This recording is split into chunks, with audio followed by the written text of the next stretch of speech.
নমস্কার, S Bangla news online খবর সব দেখাবো আমরা।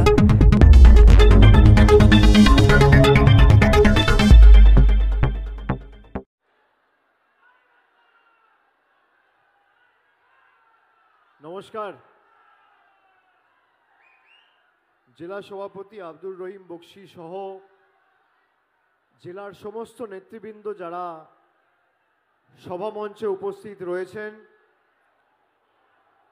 বিধায়ক সদস্যা বৈষ্ণবনগর বিধানসভায় আজকের সভার মূল অনুষ্ঠাতা, অনুসূচক, আয়োজক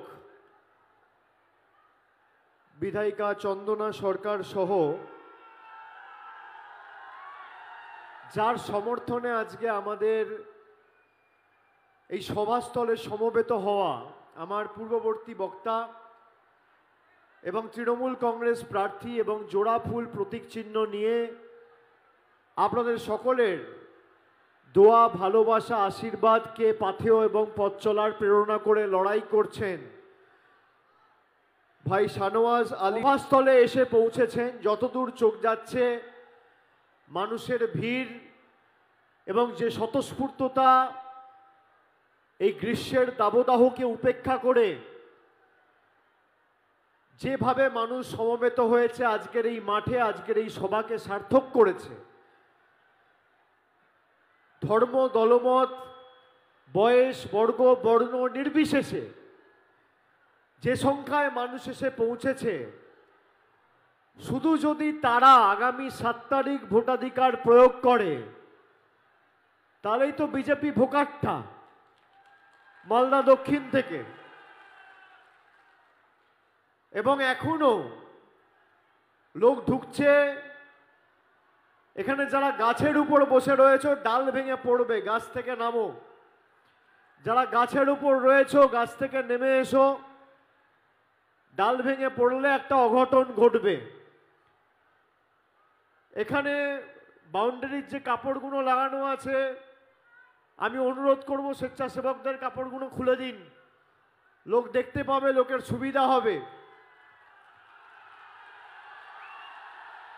আজকের বৈষ্ণবনগরের এই জনসভা আপনারা জানেন, আমি তৃণমূলের নবজোয়ার কর্মসূচি করাকালীন মালদা জেলার বিভিন্ন বিধানসভায় গেছি, মানুষের সাথে কথা বলেছি, তাদের মতামত নিয়েছি। চাঁচল, গাজল থেকে শুরু করে ইংরেজ বাজার একাধিক জায়গায় বিভিন্ন কর্মসূচি নিয়ে আমি গেছি, কিন্তু বৈষ্ণবনগর রাস্তার উপর দিয়ে আমি গেছি, কিন্তু কোনো আলাদা কর্মসূচি নিয়ে আমি বৈষ্ণবনগরে আসিনি। আমি তখনই বলেছিলাম আমি বৈষ্ণবনগরে আসব এবং মালদা মুর্শিদাবাদের লড়াই, অর্থাৎ তৃতীয় দফার ভোটের আগের লড়াই যখন আমরা শুরু করব, তখন বৈষ্ণবনগরের মাটি থেকে মানুষের আশীর্বাদ দোয়া নিয়ে শুরু। লক্ষ্য নয়, যারা মানুষের সাথে প্রতারণা করেছে, আর এই মালদা দক্ষিণ লোকসভা কেন্দ্রে মানুষের ভোটে নির্বাচিত হয়ে বাড়িতে বসে বিজেপির হাত শক্তিশালী করেছে, সেই গদ্দারদের উৎখাত করার শপথ আজকে এই সভা থেকে নিতে আমরা এসেছি।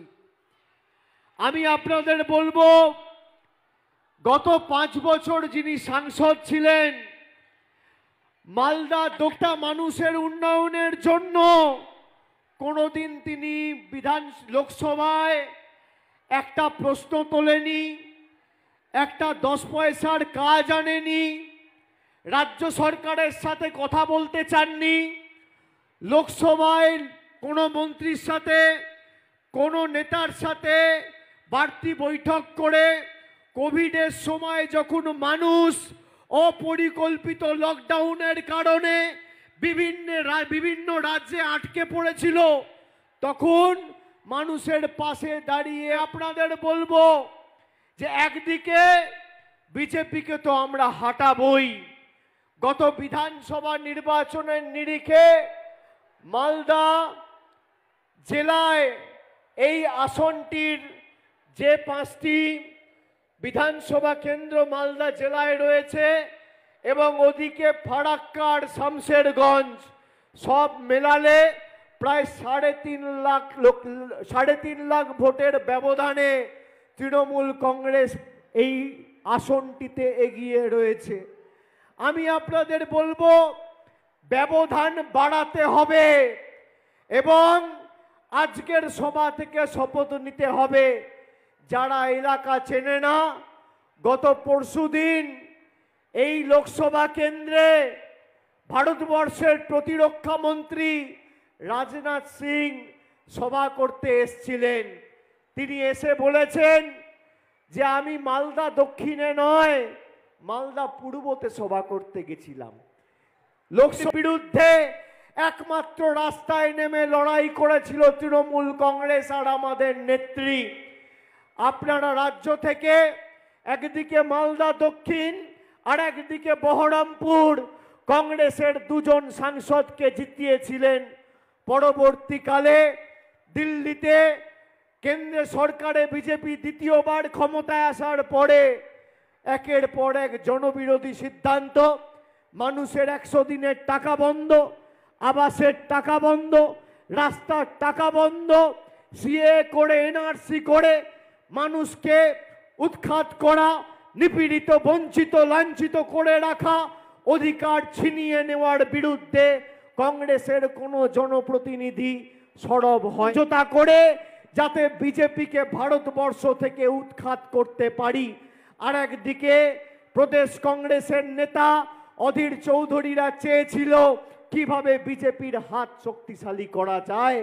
আপনি কংগ্রেসের নেতাকে কোনোদিন দেখবেন না যে বিজেপির বিরুদ্ধে কোনো কথা বলেছে, প্রধানমন্ত্রীর বিরুদ্ধে কোনো কথা বলেছে। এখানে এখন যে সাংসদ হওয়ার জন্য কংগ্রেসের হাত চিহ্নে প্রতিদ্বন্দ্বিতা করছেন, সুজাপুর বিধানসভায় দাঁড়িয়ে 1,30,000 ভোটে হেরেছিল। আপনি ভাবুন কতটা। আর যাই হোক, আমরা এদের কাছে মাথা নত করিনি আর আগামী দিনও করব না। অনেক চেষ্টা করেছে সিবিআই, ইডি, কেন্দ্রীয় তদন্তকারী সংস্থা, প্যারামিলিটারি ফোর্স, এনআইএ দিয়ে ধমকে চমকে তৃণমূল কংগ্রেসকে দমিয়ে রাখতে। কিন্তু তৃণমূল কংগ্রেস বিশুদ্ধ লোহা। একটা লোহায় আপনি যতবার হাতুড়ি মারবেন, যত আঘাত করবেন, যত পোড়াবেন, যত তাঁতাবেন, যত প্রহার করবেন, সেই লোহা তত শক্তিশালী হয়। তৃণমূল কংগ্রেসও বিশুদ্ধ লোহার মতো। আমি আপনাদের বলি, এত চেষ্টা করেছে তাও কিন্তু আমাদের দমিয়ে রাখতে পারেনি। আর যাই হোক, আপনাদের আশীর্বাদ সমর্থনকে নিয়ে করব, বশ্যতা স্বীকার করব না দিল্লির কাছে, আত্মসমর্পণ করব না, মেরুদণ্ড বিক্রি করব না। আমাদের যদি মাথা নত করতে হয়, আমরা সাধারণ মানুষের কাছে করব, খেটে খাওয়া শ্রমিকের কাছে করব, কৃষকের কাছে করব, বাংলার মা ভাইদের কাছে করব, ঈশ্বরের কাছে করব, আল্লাহর কাছে করব, সর্বশক্তিমানের কাছে করব। কিন্তু দিল্লির স্বৈরাচারীদের কাছে, অত্যাচারীদের কাছে, বাংলা বিরোধীদের কাছে, বহিরাগতদের কাছে তৃণমূল কংগ্রেস মাথা নত করবে না। কে ঘাসের উপর জোড়া ফুল চিহ্নে ভোট দিয়ে 3 লক্ষের বেশি ব্যবধানে জেতানোর শপথ আজকে এই সভা থেকে নেবেন এবং আগামী দিন যাতে সবথেকে বেশি ব্যবধান এই বিধানসভা থেকে হয়, বৈষ্ণবনগর থেকে হয়, সেটা আপনাদের সুনিশ্চিত করতে হবে। আমি আপনাদের বলছি, করতে গিয়ে একটায় কংগ্রেস আর একটায় বিজেপি জিতেছে। আপনি দেখুন বিজেপি প্রার্থী কত ভোটে জিতেছে উত্তর মালদা সিট, আর কংগ্রেস কত ভোটে জিতেছে দক্ষিণ মালদা সিট। আজকে তৃণমূল কংগ্রেসকে সর্বত্র আপনারা যারা এখানে এসছেন, নিজের পাড়ায়, নিজের অঞ্চলে, নিজের গ্রামে গিয়ে লোককে বলবেন কংগ্রেসকে, বিজেপিকে দিয়ে ভোট নষ্ট করবেন না। আমি আপনাদের দ্ব্যর্থহীন ভাষায় বলছি, ভোট দিয়েছেন 2021-এ, আপনারা ভোট দিয়েছেন 2021-এ যে উচিত শিক্ষা বিজেপিকে দিয়েছেন অমিত শাহ, নরেন্দ্র মোদী, বিজেপির অশ্বমেধের ঘোড়াকে এই মালদা, মুর্শিদাবাদ, বর্ধমান, হুগলি, কুচবিহার, জলপাইগুড়ি, নদিয়া আপামর জনসাধারণ বাংলাবাসী বিজেপির অশ্বমেধের ঘোড়াকে আটকে দিয়ে যে আনন্দ পেয়েছেন 2019 সালে আপনারা পাননি। তাই এদেরকে উচিত শিক্ষা একমাত্র তৃণমূল কংগ্রেস দিতে পারে। আপনি দেখুন, কংগ্রেস অনেক রাজ্যে ক্ষমতায় রয়েছে, সেখানে কংগ্রেসের দল ভাঙিয়ে নিয়ে বিজেপি নির্বাচনে জিতছে। আমাদের দল ভাঙাতে এসছিল 2021 সালে, কি হলো? লবডঙ্কা। যে কটা গেছিল লাইন দিয়ে সুসুর করে আবার পরের দিন ফিরে এসছে। আর তাদেরকেও সবাইকে নিয়ে যে পাপের প্রায়শ্চিত্ত করবে, তারপর দলে জায়গা পাবে।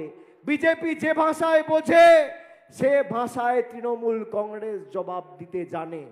বিজেপি তৃণমূলতে জানি প্রয়োজনে দেব মোরা এক নদী রক্ত, হোক না পথের বাধা প্রস্তুর শক্ত, অবিরাম লড়াইয়ের চির সংঘর্ষে একদিন সে পাহাড় টলবে, জনতার সংগ্রাম চলবে।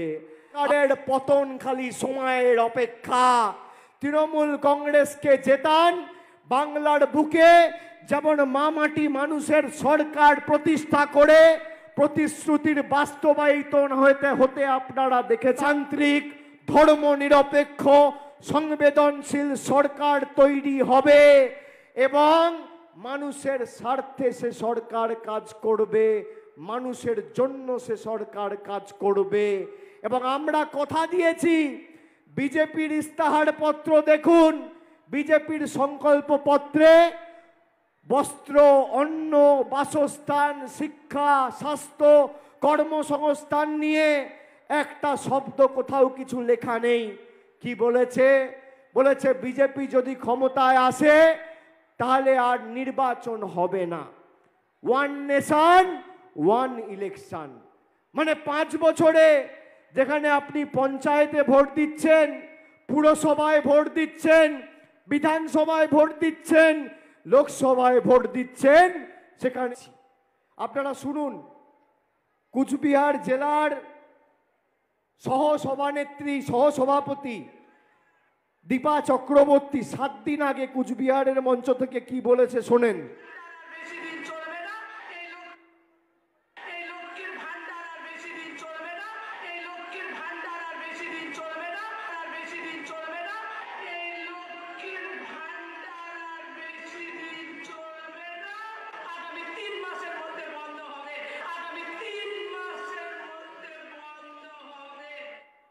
কে বলছে? বিজেপি বলছে লক্ষ্মীর ভান্ডার আর বেশি দিন চলবে না, আগামী 3 মাসের মধ্যে বন্ধ হবে। একদিকে নরেন্দ্র মোদী আধার আর প্যান কার্ডের লিঙ্ক করার নাম করে গরিব মানুষের থেকে 1000 টাকা নিয়ে যাচ্ছে, আর একদিকে আমাদের মুখ্যমন্ত্রী মমতা ব্যানার্জি দিদি লক্ষ্মীর ভান্ডার করে সেই গরিব মাকে 1000 টাকা আবার দিয়ে যাচ্ছে। আর বিজেপির নেত্রী বলছে লক্ষ্মীর ভান্ডার বন্ধ করো। আপনারা 7 তারিখ জবাব দেবেন কি দেবেন না বলুন এই চক্রান্তের বিরুদ্ধে? দেবেন কি দেবেন না? জানিয়েছে কেউ দেখাতে পারবে একটা বুথে কোনো উন্নয়নমূলক পরিষেবা এরা পৌঁছেছে, কোনো কাজ হয়েছে?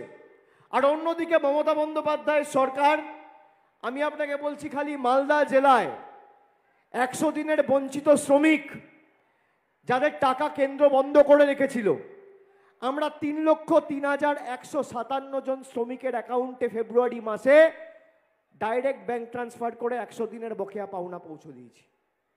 3,03,157 শুধু মালদা জেলা। এই মালদা জেলায় 9,44,652 জন মায়েদের, দিদিদের, বৌদিদের 9,44,652 জনকে লক্ষ্মীর ভান্ডার দিচ্ছে আমাদের সরকার। এই মালদা জেলায় 16,08,000